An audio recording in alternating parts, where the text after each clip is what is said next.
Alrighty guys, so got a new one going today. We're going to be on the big stupid redneck truck. So I've got my redneck breakfast of champions, my Pop-Tart and Mountain Dew. And today we're going to be fixing the gauges. So first thing that's wrong with it is my water temperature gauge for the dash is not working. The one for the computer works because it's a very high quality piece of kit. The one for the dash is really cheap and crappy, so it's broken. This is my second time replacing this one since buying those gauges, and I've had them for, I don't know, a year and a half, and of that year and a half, the truck's only been on the road for, a few months of it, so they're really crappy. The other thing wrong with it is my tachometer doesn't work. And that's because the Chevy computer puts out a pretty weak signal, and a lot of aftermarket gauges have a harder time reading it. So that's where this resistor comes in. And what we're going to end up doing with this is we're going to wire this side into the signal wire, and this side's going to go to battery positive. And this is a 1,000 ohm resistor, half a watt rating. And what it does is it will feed in a little extra power to help make the peaks a little higher, and those higher peaks will make it to where the gauge can probably read it.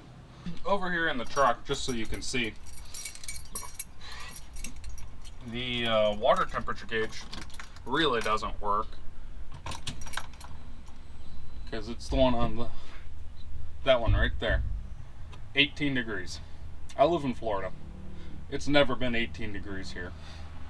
And then you can see the tachometer, it's flashing through its different pre-start settings, but ultimately when you start the truck it never actually stops doing that because it's not getting a signal to let it know that the engine's even running in the first place.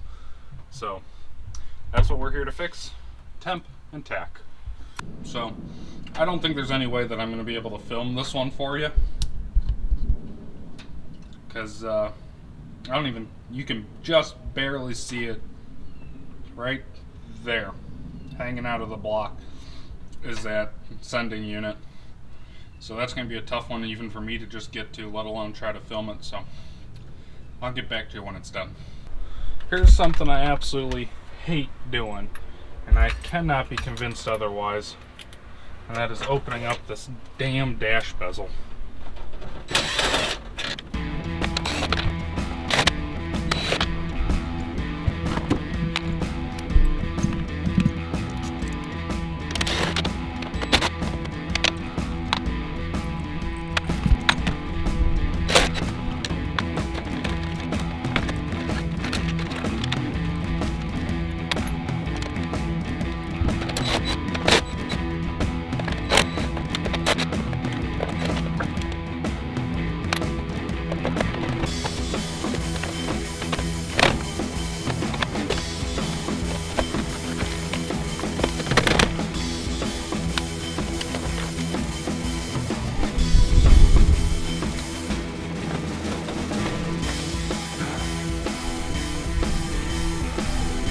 That's why I did it. Where's the cluster before? Something like that before. I'll bring the body like that. So, this right here should be that way. There's our cluster.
Yep.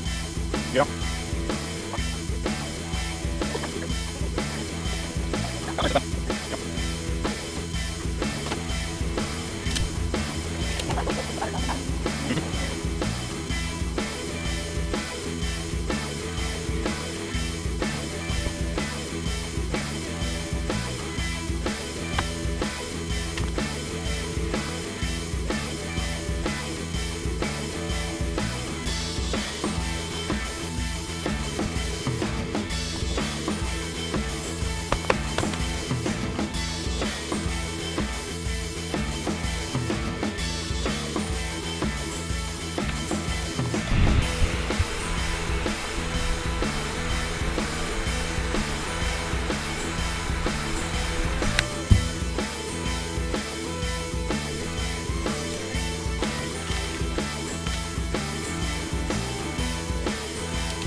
See if any of that worked, or if I broke everything.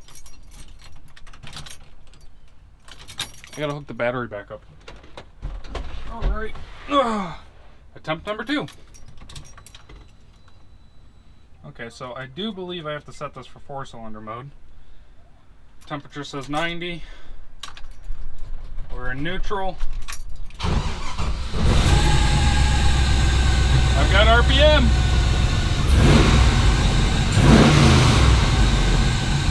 Hell yeah! Okay, can't run that too long because I never put water back in the motor after changing the sensor.